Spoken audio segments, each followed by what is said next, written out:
你記住有3種人就冇去拜山，自己將後代就會好噶啦。唔係話邊3種人啊？我去唔去得㗎？我話你知啦，大肚婆就冇去啦，啲點話呀？點去？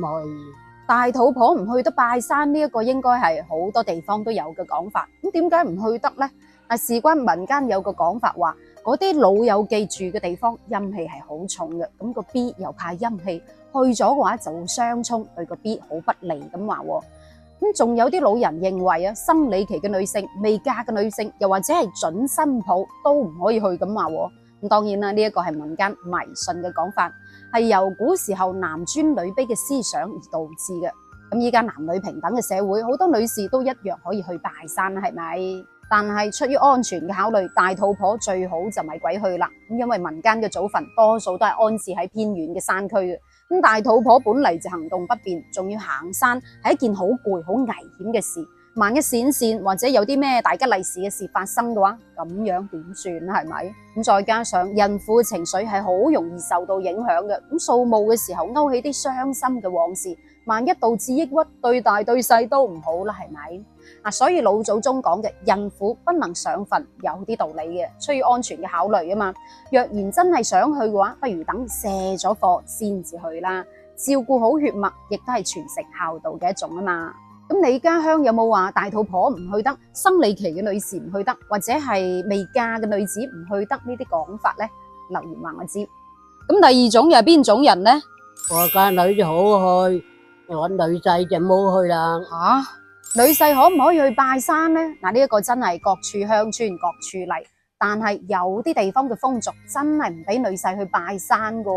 嗱，你有冇聽過女婿不上墳，上墳欲先人，清明上墳須留神，姑爺上墳絕丈人，女婿去上墳拜了丈人們等等嘅講法。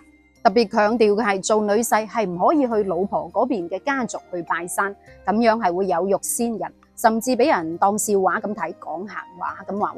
咁點解會有咁樣嘅風俗呢？事關古人認為嫁出去嘅女就好似潑出去個水，咁女婿就係外姓人，同娘家嗰邊係冇血緣關係嘅。咁如果去拜山嘅話，就變成咗妹仔大過主人婆噶啦，就會俾人覺得娘家好冇面咁話。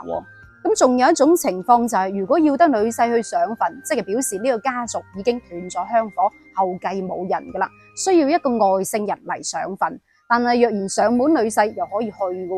不過如果又唔係上門女婿啦，又唔係話斷香火，又要女婿去嘅話，就會俾村裏面啲三姑六婆笑咁話。如果人哋又係獨生女，又唔係上門女婿，咁啱又帶住個肚，係咪可以唔拜啊？吓，嗱，我鄉下嘅風俗仲得意啊，外嫁女中意去嘅都可以去拜山，咁女婿都可以去嘅，但係就唔可以參與拜山上墳啊、擲紙呢啲咁樣嘅流程啦。咁拜完之後咪要一齊食餐飯慰勞下大家嘅。嗱，外嫁女可以坐埋一齊食，入祠堂食都得，但係女婿就唔可以一齊食，唔可以入祠堂食咯，溝翻俾佢食就得，但係錢一樣要急。換轉係你去唔去啊？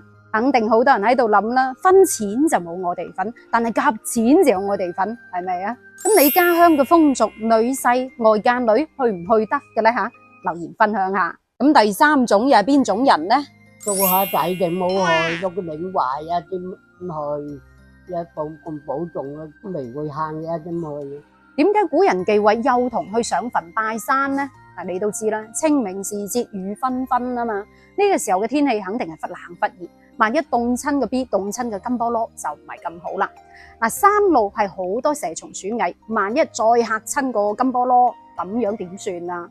咁再講嘅農村拜山肯定會放炮仗，放炮仗嘅時候噼哩啪啦嚇親個 B， 嚇親個金菠蘿，邊個負責點算呢？係咪？所以古人認為襁褓中嘅嬰兒都係冇跟你去拜山啦。咁有冇話幾歲之後先可以去？冇，一行佢幾號出行啊？天華會走咯，走開呢就去啫。哦，好早去就好少去。其實有啲地方嘅風俗係6歲之前都唔可以去嘅。咁事關佢哋認為拜山上墳係一件好莊嚴、好嚴肅嘅事，要保持一顆敬畏嘅心。咁太細嘅細佬哥對死係冇概念嘅。萬一佢哋口多多講錯嘢，偷食貢品啊，又或者隨地大小便啊，咁樣就係冒犯祖先，大大嘅不敬噶咯。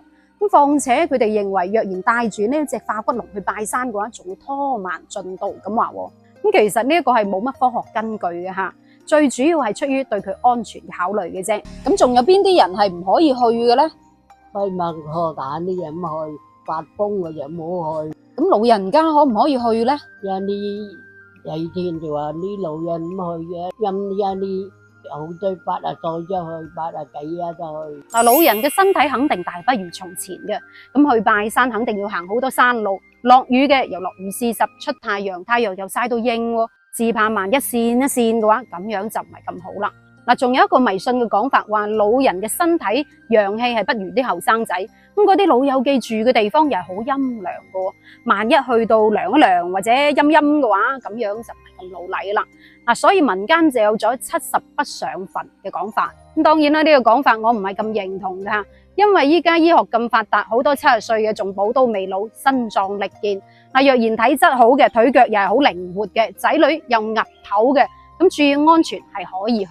但係如果嗰啲本嚟身體都唔係咁好啦，又或者係剛大病初愈，就唔好去製造麻煩啦。所以我覺得有啲傳統文化真係要取其精華，去其糟粕嘅。就攞女婿可唔可以去上墳呢單嘢嚟講，嗱，其實女婿都係半邊仔嚟嘅，女婿去上墳係一件好正常嘅事，係好事嚟嘅。呢一個孝道係有福報嘅，又點會對外父嗰邊嘅家庭有影響至得㗎？係咪？況且清明節拜山係一種紀念，係一種緬懷嘅方式，感情嘅寄託嚟嘅啫。我哋更加要企喺科學嘅角度，理性去分析，唔好盲目去遵從啊！所有嘢都要視乎情況而定。好啦，到最後輪到你分享下，你家鄉有冇話特指邊啲人係唔可以去拜山嘅呢？有冇咁樣嘅舊俗呢？留言分享下，我哋評論區見，下期再見，拜拜。